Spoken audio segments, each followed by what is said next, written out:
You're now live to the nation, folks, and being recorded. Okay, so without too much further ado, I think I have to come clean right at the top. Some of you know this, but Nicky is my sister. Nepotism rules, okay.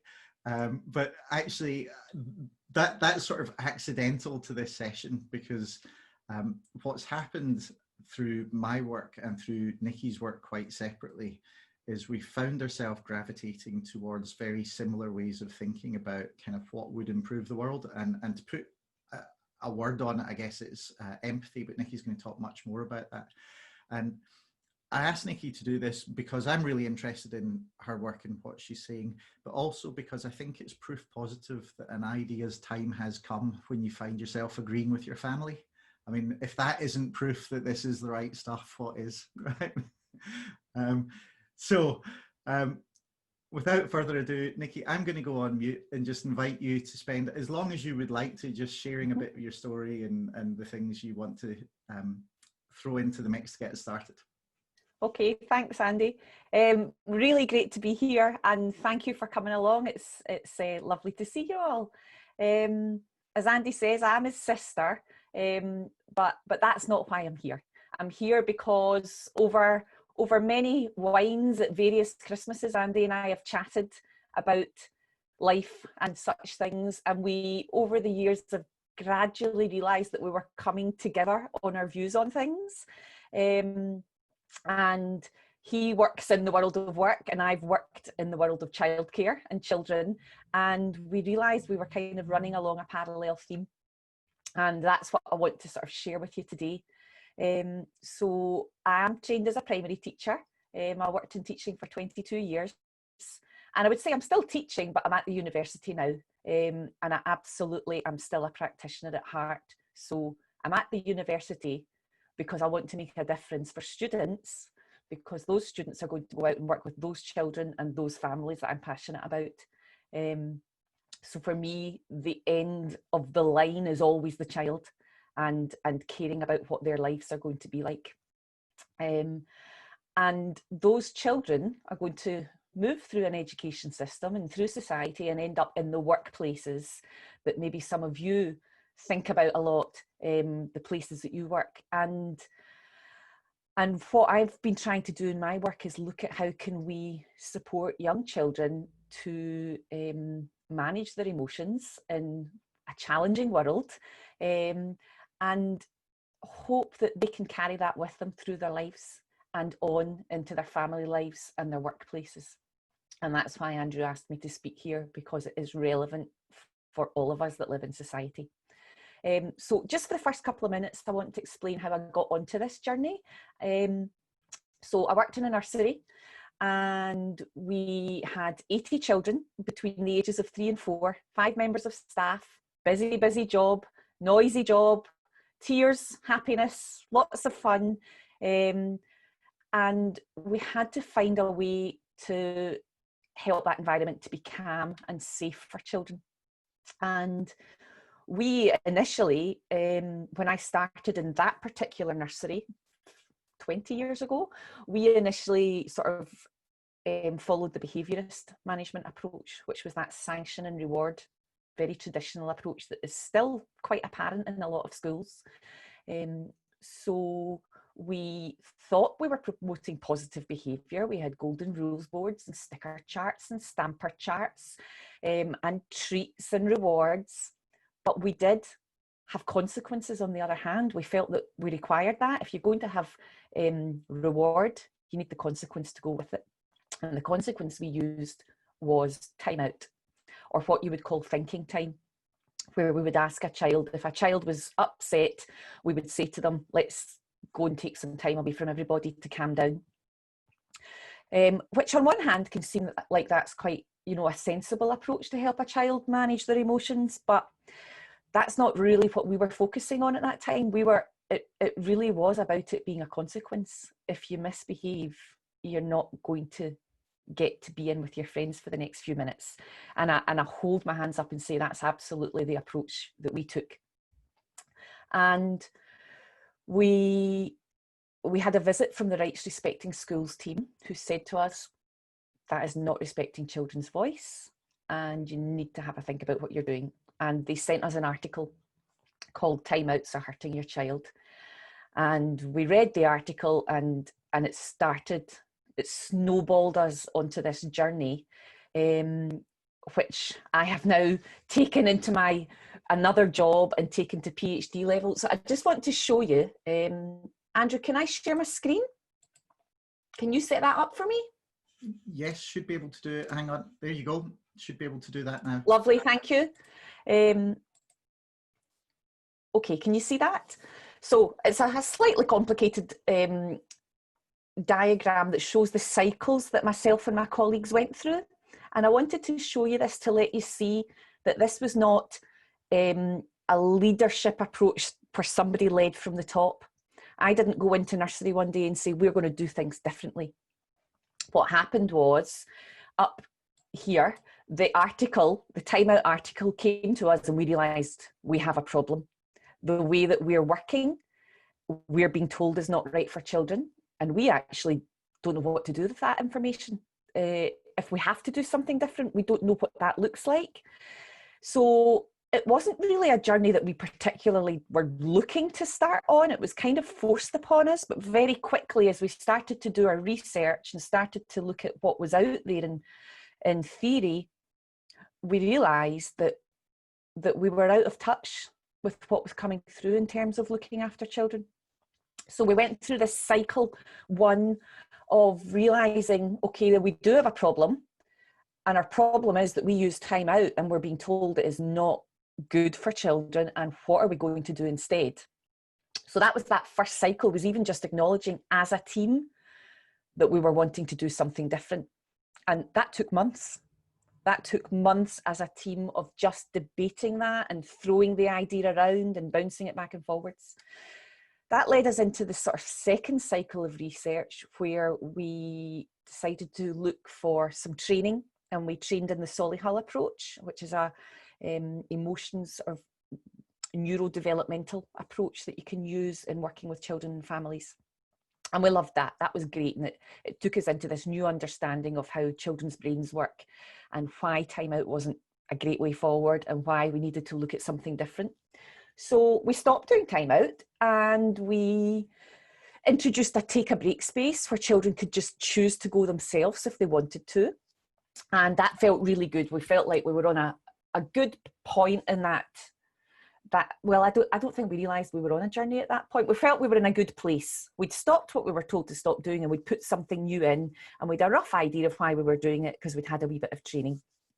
And that was great. Cycle 2, great. We've got our new take a break space. Let's take away all the stickers and the stampers and the reward charts. We took everything away. We stopped doing time out.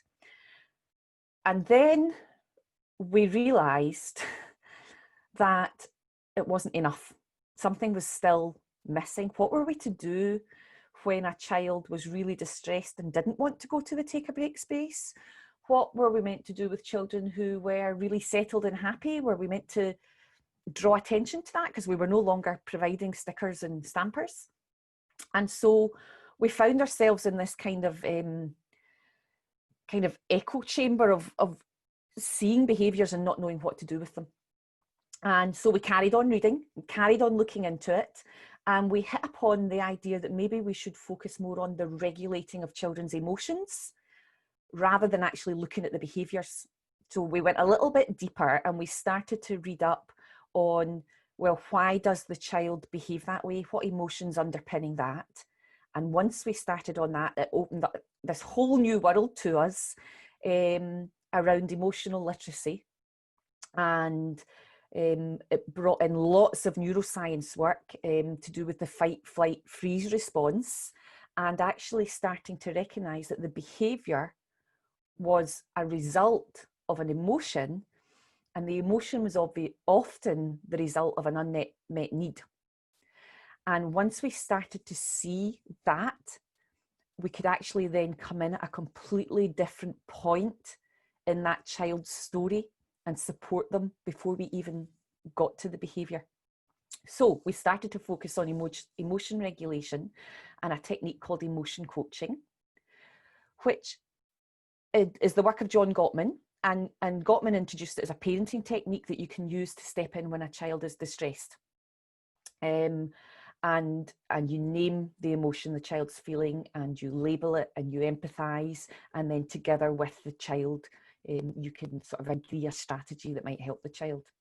So we had that, but we still found that that was really challenging, because in the moment when you stepped in to support a child, maybe the child was distressed, not wanting to separate from their parent, and they might be crying or screaming or kicking. That child was not ready to listen to us naming that emotion. They didn't want us anywhere near them. So in those scenarios, we still felt something wasn't right.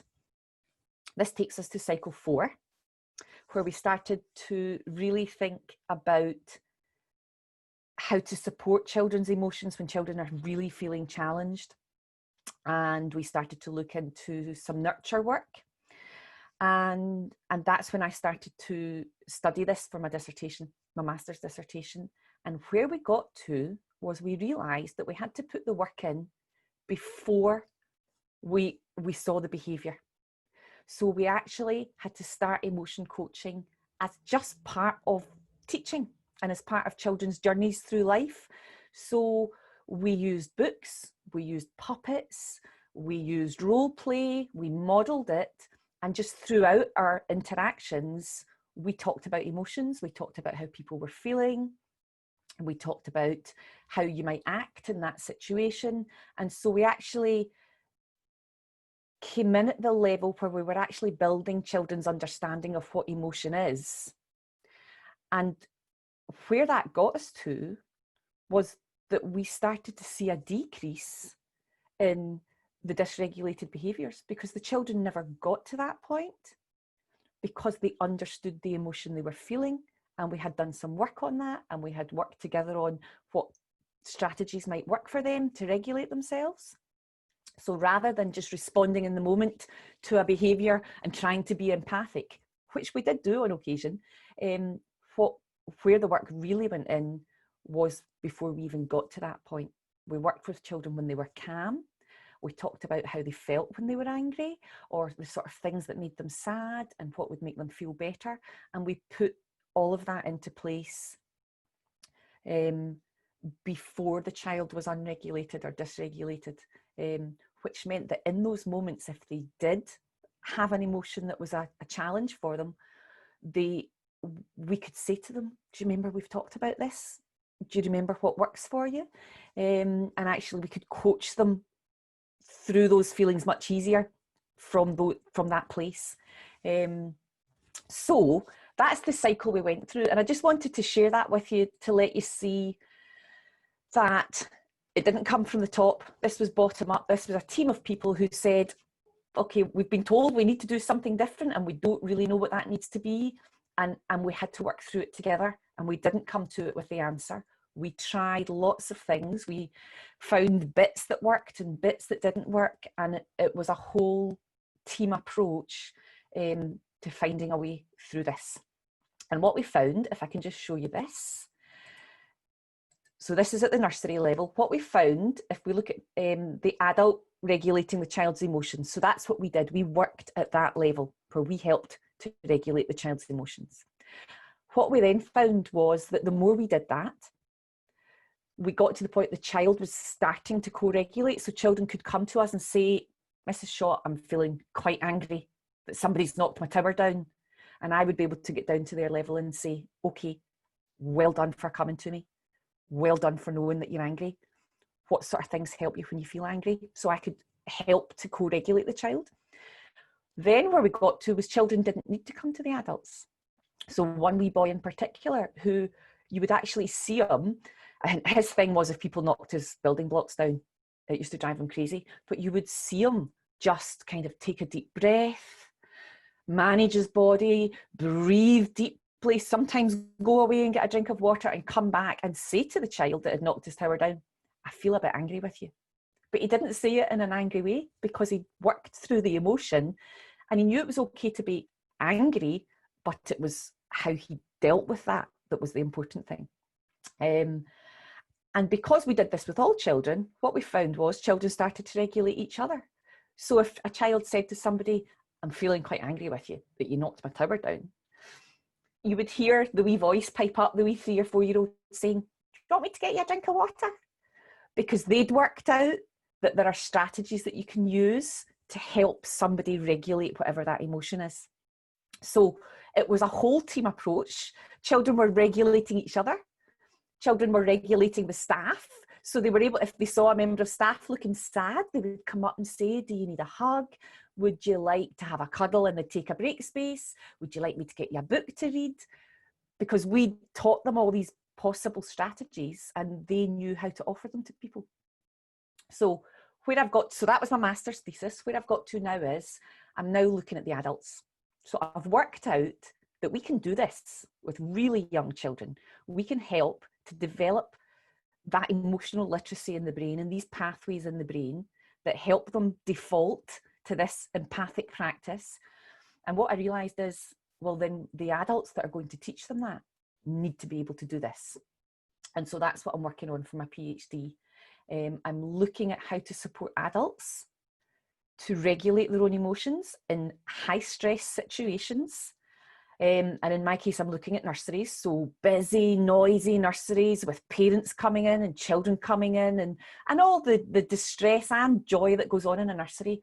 How can I support my early years colleagues to manage that on a daily basis, day in, day out, when they're tired and when they're stressed? How can I help them to default to an empathic position? So that's the next stage that I'm working on.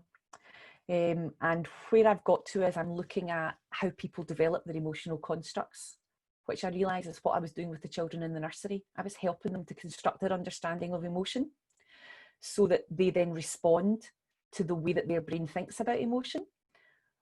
But I'm now working with adults who didn't have that input as young children. And I'm looking for ways to support my colleagues, as I say, in those really difficult situations, to have a sort of default position of empathic practice. And that's what I'm working on at the moment. And I think it ties really nicely into the ideas around leadership and into the ideas around, you know, workplace practices and how we can help people in the workplace to manage their emotions, not to shut them down, but to be in touch with them and to support each other. So I'm going to stop there. I could talk all day, but I'm going to stop there and open it up for people to give me their thoughts and have a discussion about it. Does that resonate with people in different workplaces? Is that something that sort of that you feel could be useful working as part of a team? So I will do my best to help chair this discussion, folks. But first off, thank you, Nicky. That was fab, as I knew it would be. So I mean, let's just go with Nicky's questions. If you would like to ask a question, tell a story, share a reflection, you can either put your hand up in the sort of virtual chat and I'll spot you, or you can just wave at me on screen and I'll pick you to come in. So who'd like to go first?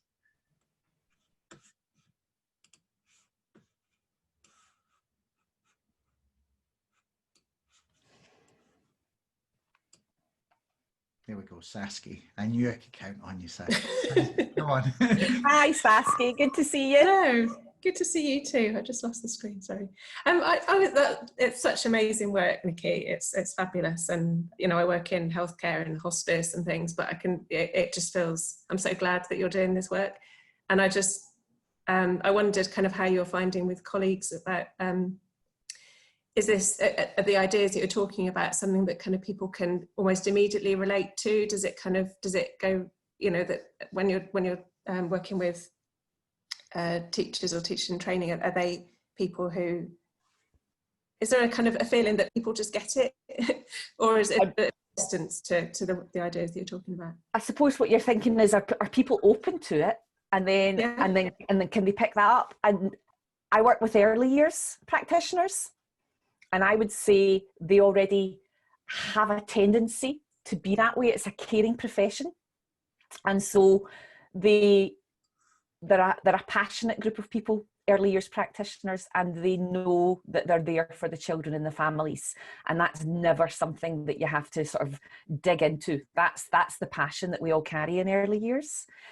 But at the same time, we all know in early years how challenging it can be to support young children, particularly like times of transition when children are distressed, and what do we do to in that moment, because as an adult you can kind of go into the kind of freeze response where you're not quite sure what to do with somebody that's as distressed as that, and so this kind of approach helps early years practitioners to really see behind those behaviours and really try to fathom out what is happening for this child. What is it? Fear that's underpinning that anger, or that tantrum, as it looks like, and really just helping people to dig into that aspect of it. And as I say, because they're a passionate crowd, the early years practitioners, everybody I've worked with has really been interested in this and really tried to take it on board. I've given some lectures about it at the university, and actually what struck me more from the feedback from students is their understanding of, if this is what I do with children, maybe I should be thinking about doing this with my colleagues.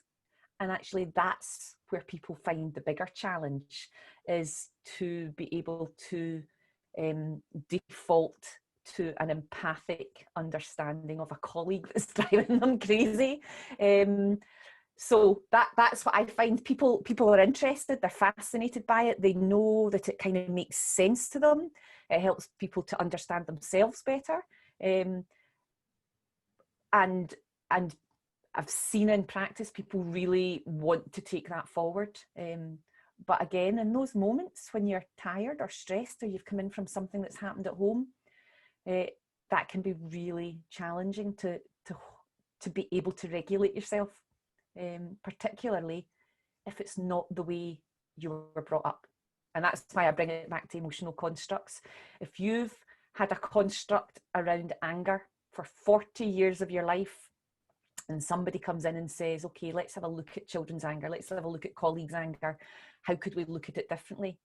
That is hard work to try to rethink and restructure the way you think about that, to then be able to get the default response of empathy.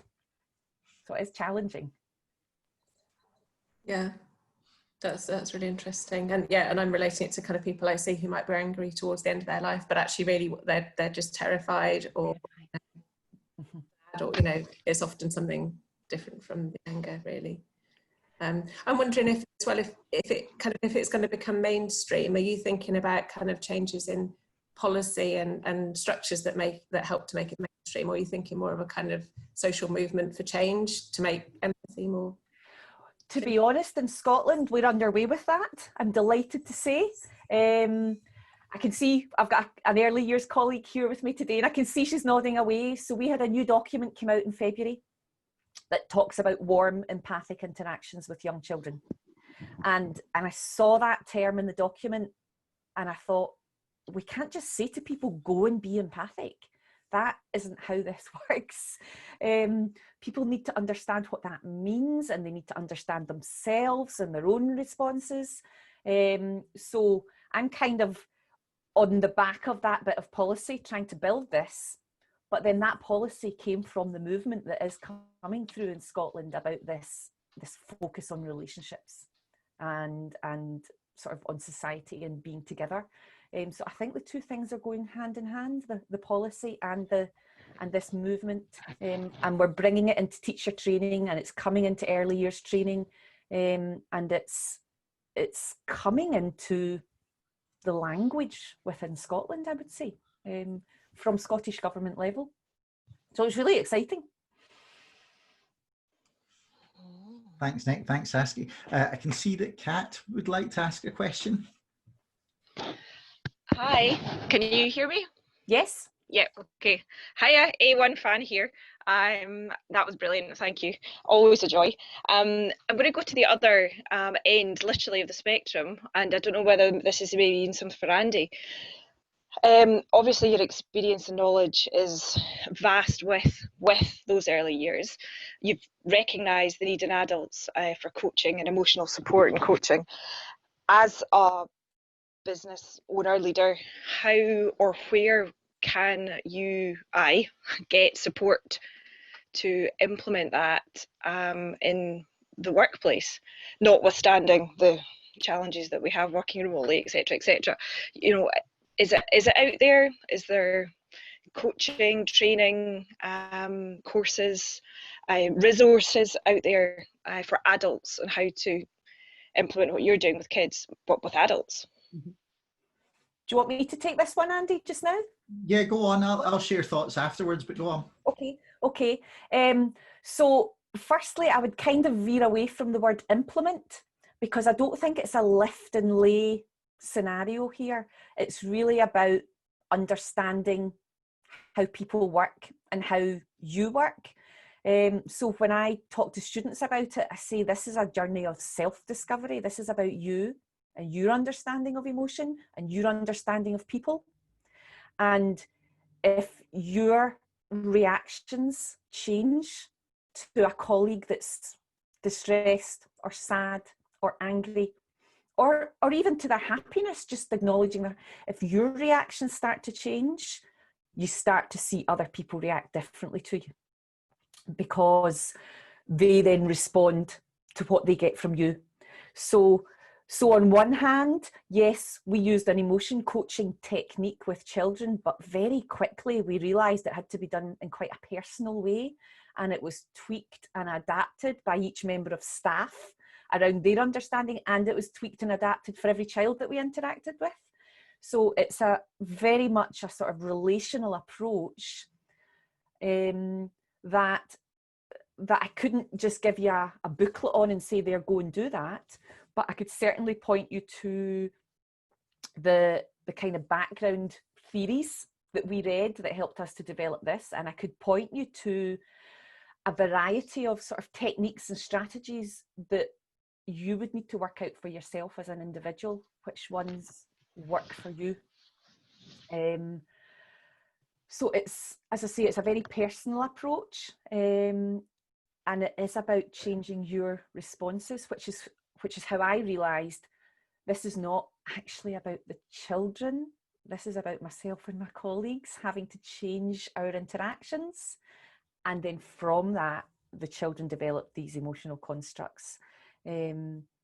So it's very tempting to say, I tell you what, I'll go and write a programme and I'll get rich. But actually, what I'm realising as I'm writing my PhD is that, you know, I am kind of developing a programme to work with practitioners, but I'm building into it this participatory approach where each person that I work with is going to take from it what they want and what they need and what works for them, rather than a one-size-fits-all approach.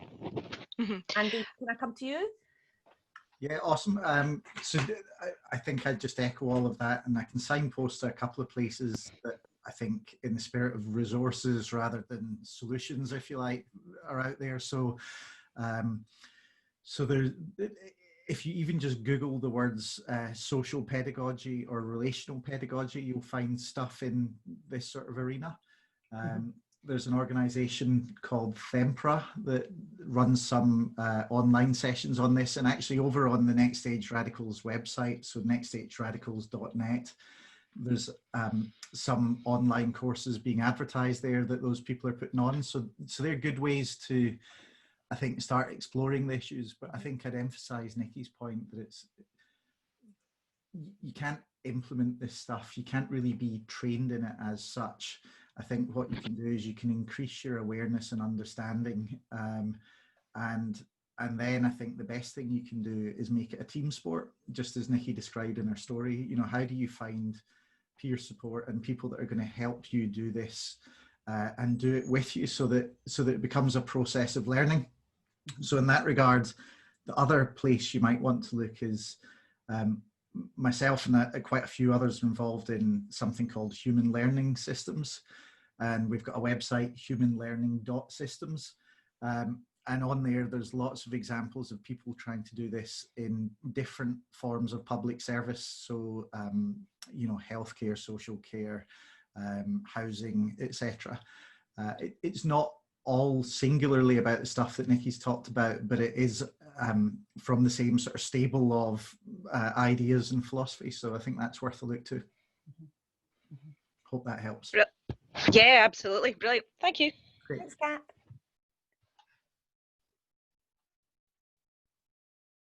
Andrew, you're on mute. Hi, Fiona. Hi, Nicky. Fiona, it's gone to mute again.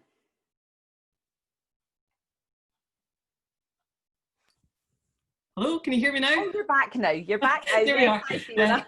Hi there. No, that was kind of great to hear. I mean, I loved hearing about the fact that you spoke about it took time for this all to bed in. Yeah. And there was lots of chat and lots of discussion. I suppose I'm wondering how that idea or that need for that to happen fits in with the culture of quick fix and people wanting this solution and wanting it yesterday. I suppose a little bit like what Saskia was asking, you know, your starting point is a willingness. You're hoping that people would be willing, but in our case, so it was the team were willing to try this with the children. We didn't really need willingness from the children because it was just about our interactions. Mm-hmm. And the more we interacted with children in this different kind of understanding of what we understood was that our connection to the children had an impact on their brain. And the moment we recognized that changed our approach. Mm-hmm. So we didn't need the children to be up for this. We just changed our approach. And from that, we started to see results in the children. So what I think is, in terms of the workplace, if this is something that people wish to see in the workplace, they have to start with themselves. And it kind of radiates out as you interact with people and you allow your vulnerability to be seen and you allow your emotions to be seen and you talk about them in an emotionally intelligent way, you find that there's a domino effect and people then feel safe with you. Mm-hmm. There's a neuroscientist called Dan Siegel who wrote that article about time out all those years ago that I read, and he talks about the 4 S's: seen, safe, soothed and secure. And he says if your interactions are guided by these 4 S's, then what you will be able to do is you will be able to emotionally connect with the other person, you know. So seen is that you let them know that they're seen, whether it be just putting your hand on their arm and saying, are you okay? Or if it's when they come in that day and you say, how are you today? You look like you're rushing in the door. Is everything okay? Just letting people know that they've been seen. And then safe, well, the safety is in the way you behave.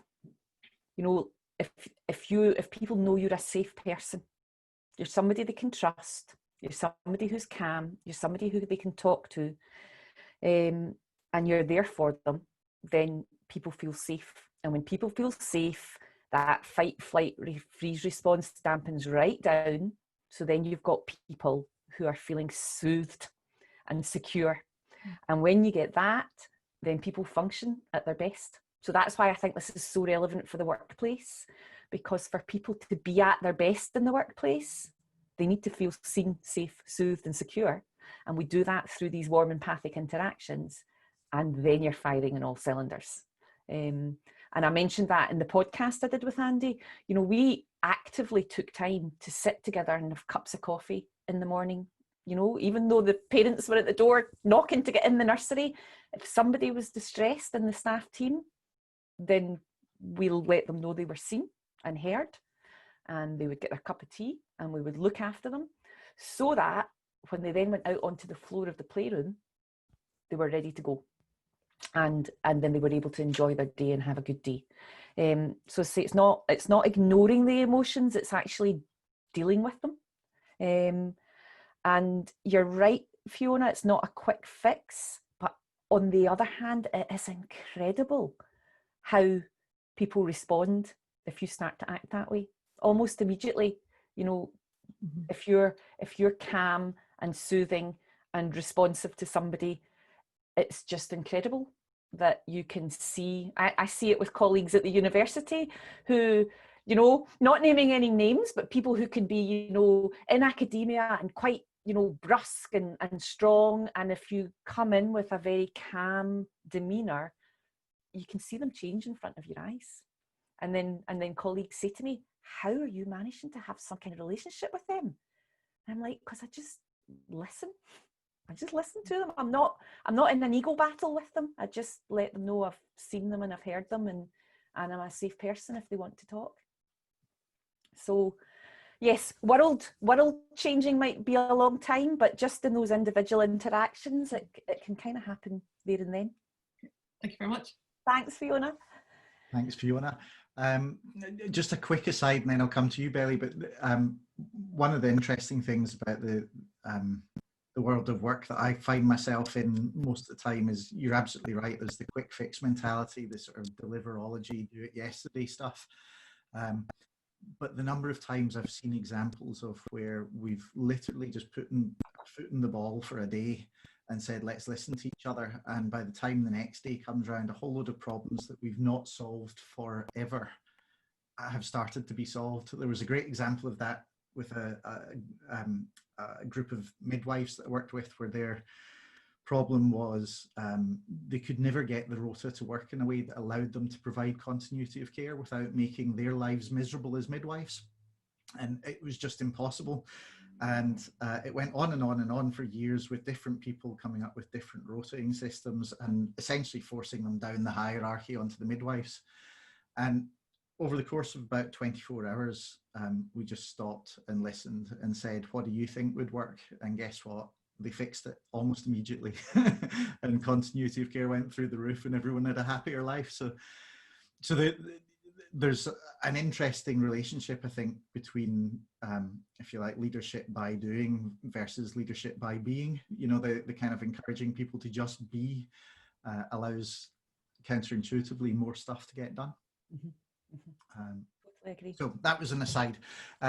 Belly, I think you had a question. Hi, lovely Belly. How are you? No, I hate that that's my name on this. Actually, every webinar I sign into is Belly. I need to find a way to change that. My name's Yvonne Bell. Hi, It's Yvonne. my last How name. are you? I'm all right. How are you, Nicky? Yeah, just Yvonne and I did our masters together. So it's a wee face I've not seen for I a know, while. for a while, a couple of years. Yeah, really just to reiterate, and I totally agree with what you're saying, Nicky, I think it is very much a top-down model, almost. As a head of a nursery, you have to be aware of your own reactions and your own emotions, because let's face it, you're working with a big team sometimes. You have different reactions to different people, so being aware of that and managing that. So then obviously it trickles down to your staff, because if you're working with children with additional support needs and you're maybe getting a lot of distressed behaviour, a lot of deregulated behaviour, it can be difficult and you can start to take it personally. So I think the staff have if you're honest with your staff and the staff are able to take that step back and say, I'm not able to deal with this right now, I need to walk away, or I do think that's a huge part of having an honesty almost with your staff, that emotional awareness and that emotional honesty, I suppose, is what. So I think what you're doing is really good, actually. It's really interesting. I will be definitely looking into it in the future.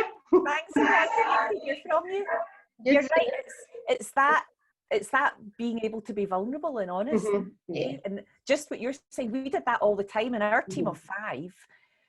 We were able to say to each other, could you go and deal with him? Because I'm not in a good headspace for that today. Or he's having another meltdown and I've dealt with 3 and actually I don't think I'm going to be the right person for this one. Yeah.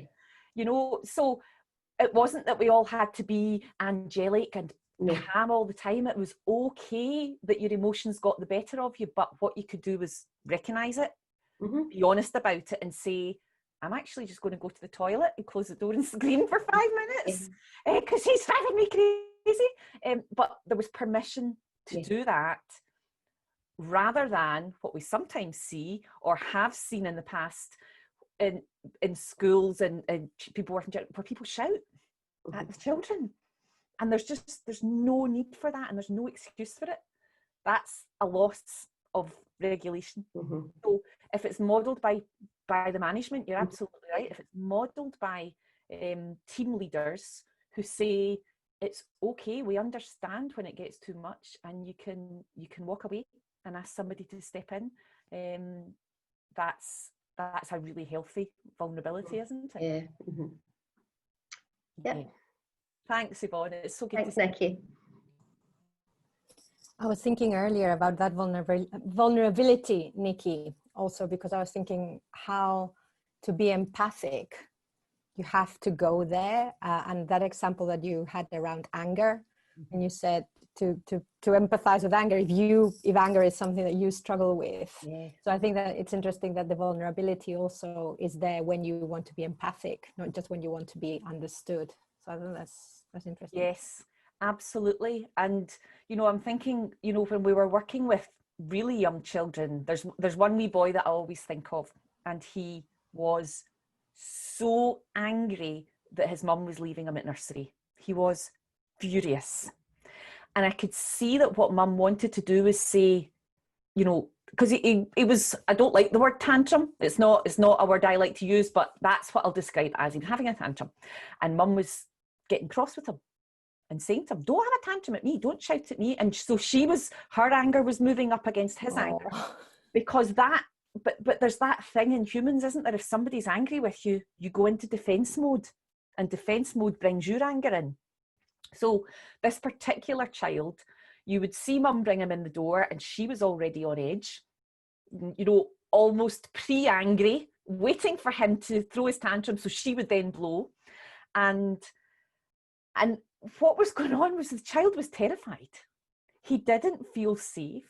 He didn't feel soothed, and he didn't feel secure because he didn't know us. He'd never been away from mum before, and he knew she was going to leave, and he was terrified. And then she didn't feel safe and soothed and secure because she was going back to work as a dental hygienist, and she just wanted to be with her wee boy. So underneath it all were these two people that just didn't want to be apart, that had fear. And actually being able to talk mum through that and say to her, look, we understand what you're scared of. Because she was scared that he would never settle, and that he would be seen as difficult, and that he would never settle in school. And she'd, worked his whole life out that it was going to be difficult. And he was scared because he didn't know us. And once we sort of could see that and help them both to see that.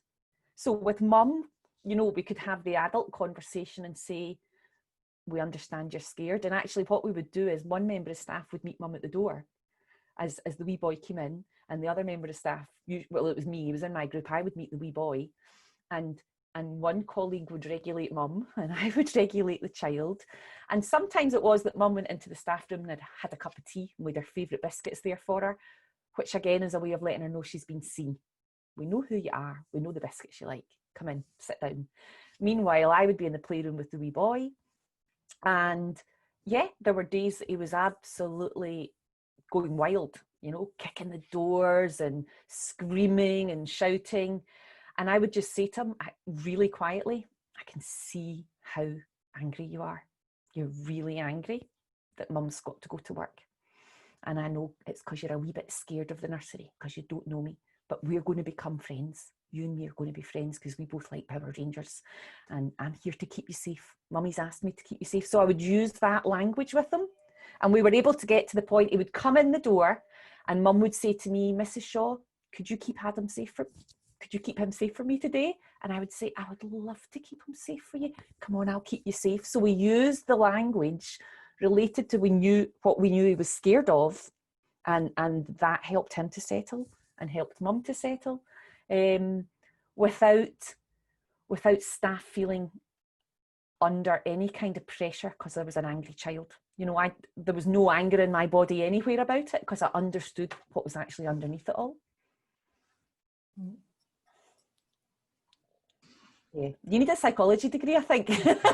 Oh yes. Read a lot of books. That's what I did. Read a lot of books. It'll be fine when they've replaced us with artificial intelligence. That's it, Anna. That's the long-term answer. Nicky, thank you again. I'm conscious that we're getting towards the end of our time, but I'm really interested to hear, well, from anyone, but also from anyone who's making the sort of links to their work with colleagues, not just in the nursery. So, I mean, I suspect we all have had those experiences of either trying to lead teams or work alongside colleagues where it hasn't always been smooth running. Does anyone have any thoughts or questions in that direction, or stories they want to share? Anna. Hiya. Hiya. So I suppose my train of thought was, I can kind of see how it would really work if you're kind of in front of somebody who's emotional and you're kind of there on your own. But I've been in a couple of situations where there's been like two colleagues and you can see that they're both getting more and more irate. And it's kind of like, how as a third person would you kind of go in and mediate that without wanting to kind of rescue the situation? And yeah, because it's, yeah, I'm thinking of a particular situation where I thought they were vehemently disagreeing about a solution, but actually I could see that they both, if you dug under it, they were both trying to get to the same intent. They had the same kind of thing, but they just could not see that. And they obviously had, yeah, working relationship issues that went back a long way as well. So just kind of your thoughts on that, really. Yeah, and I have seen that in a lot of nurseries. You know, people in nurseries tend to work together for years and years and years, and arguments do happen. I suppose in my experience, I've been in that situation, but it's been with the colleagues that came on this journey with me. So I would be able in that scenario to say, look, girls, I can hear that you're both really distressed. Do you want a cup of tea? Do you want to go and get a cup of tea? And do you want to go for a walk? We'll come back and talk about this when you're both settled. But as I say, I was in an environment where my colleagues were on board with this. So if they felt themselves getting up a height, you know, a word from one of the other members of the team to say, look, you're getting really distressed, can I do anything to help, would usually be enough, which is maybe more challenging if you're working with people that haven't bought into this.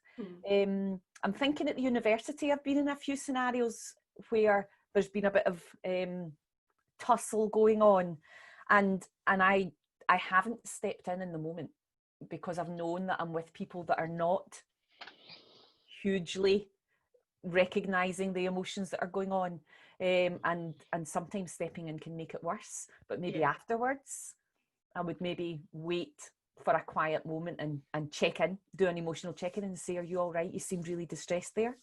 And just try to contain the person afterwards, rather than get caught up in the tornado as it happens. Don't know if anybody else wants to come in on that. I suppose it links to another thought I had around, I can see how it would be really easy to have a way in, like you've said, through working with the children. People see the benefit, and then it's kind of a natural progression to, well, should I not be like that with my colleagues then? Yes. And I suppose in a workplace, if you're not necessarily working people that are directly working with service users, where you might start with the service user and how you work with them to do it, I suppose it's how you would introduce it as, this is a good thing that you need to be aware of, because I don't think most people pay attention to their emotions at all, do they? So no, I mean, let's call it what it is. You know, we live in the UK. We come from the historical stiff upper lip, and we're moving it forwards. And I think the younger people today are much more open with their emotions, but it can still be seen as a weakness to show your emotions. I'd say what helped us was the understanding of the biology behind it and the neuroscience behind it. Once we actually understood how the brain works, and that if you repeatedly go along the same patterns of thinking, you're going to get the same results. Once we started to understand that, then that's what changed for us. So whether that's something that could help people is to understand that background knowledge. That's what I'm pulling into my PhD. So I'm developing a program that pulls on the neuroscience and the interpersonal neurobiology work that's out there, but rather than it being a one-day training course and I just deliver it and say, go and do it, what I'm doing is I'm building it in with practice support sessions so that people are actually going to have these positive emotional experiences in practice, successive and successful empathic experiences. And the more you have, it's like a positive feedback loop. So that's what I'm trying to pull together, is rather than these one-off training courses that I don't think really make the difference, to pull in a practice support tool that goes with it. Because, well, we know the way the brain works, the more you do something, the more your brain builds those pathways. So therefore we need this to work for people, for them to want to keep using it and keep doing it. And that's why I think people do need that coach or that mentor in practice. I was just going to share very briefly similar. I can see Kat wants to ask a question, so I'll come to you in a second, Kat, but the lessons of trying to do this sort of stuff in business that I've drawn, Nicky's touched on the two major ones already. One is not waiting for the moment of crisis to start doing this work, because people are already in a position where they're not thinking about learning, they're thinking about fighting. So that's one. And related but slightly different is what I talk about as systematic empathy. So instead of, for instance, saying we need to run a project where we're going to start by doing some appreciative inquiry with each other. Well, why aren't we doing appreciative inquiry every day with each other? Why isn't that just something we do? Why don't we have systematic check-ins with each other? Why don't we have systematic check-ins with each other at the end of meetings? So I think creating the routine and the space for just practicing being empathetic with each other, appreciating each other, means that when the hot moments arise, you're already in a pattern of sort of being more reciprocal, being on each other's side, looking for the strengths in each other. So for what it's worth, that would be my advice, is don't wait for the hot moment, just start to embed it. Kat, your hand was up there, but it may have gone down. Do you want to ask a question? Yeah. Well, it was actually an answer to your question. I think, Andy, you were asking about experience of business, and if there was those talking about colleagues or the kind of the business environment. And I think that what in the experience, full disclosure, I've got a couple of colleagues on the call here as well. So hi, Effie and Tan. Yes, I think it's for us certainly language is really important, and making it true to your language, not just as a team, but the whole community you have at your work. So for example, a lot of the language you've used, Nick, and that you've just used there, Andy, wouldn't work for us. And I think it would get more resistance, and it would be a barrier. So for example, we use looking after each other, looking after our visitors. We work in tourism, so looking after our visitors, looking after each other, looking after ourselves, and that's the deal. And that's something we've done arguably since forever, but that language we kind of introduced last year. And so I think language is really important, and making it your words. And going to the point about vulnerability and controlling your own emotion and modelling the behaviour that you hope others will then learn and emulate as well, that kind of organic approach. We've just come out of the probably most traumatic 6 months anybody's ever experienced in business and otherwise. And I think something that I really picked up on what you said, Andy, was that it's a team sport. Leadership is a team sport, and in the last 6 months, particularly when we've been fractured and working remotely and so on, it's been tough, but knowing that each other is there, that checking in and keeping in contact, however you do it, has been so important. And I would do my other hero in the world, apart from Nicky Shaw, is Simon Sinek. You probably know him, Andy, and he does a really interesting couple of minutes on leadership as a team sport, and that anyone can be a leader in checking in on each other and looking after each other. And you can do it up the way, you can do it sideways, you can do it and should do it across the organisation. It doesn't sit with the boss to be the empathic leader of all. it's absolutely shared responsibility, and it's the only way it would work. So I'll ping that through everybody. So I suppose I was answering your question, Andy, rather than posing one. That's awesome. Thank you. That's great. Thank you. And it resonates too, for what it's worth. Again, one of the things that me and my colleagues often talk about is leadership for fellowship. So rather than leadership as boss, it's how are we creating a community of people that actually care about each other. Good. We're 1 minute until our time is up. So I think I'm just going to pull us to a close and thank everyone for joining us and contributing. And thank you to Nicky as well for providing the stimulus and answering questions and all the rest of it. If you'd like to follow up on more, Nicky mentioned we recorded a podcast where she talks a bit more about kind of her story and experiences and all the rest of it. There's stuff on nextstageradicals.net as well from a whole load of people that I think is either about this topic or about related complementary topics. So if you haven't been there, go and have a look, and there's good stuff there. And please stay in touch. Thank you so much for spending your time with us. I'll share the recording of this session so that you can go back and listen to it again if there are things you want to return to. And we'll hopefully see you at a future session like this. Thanks, Andy.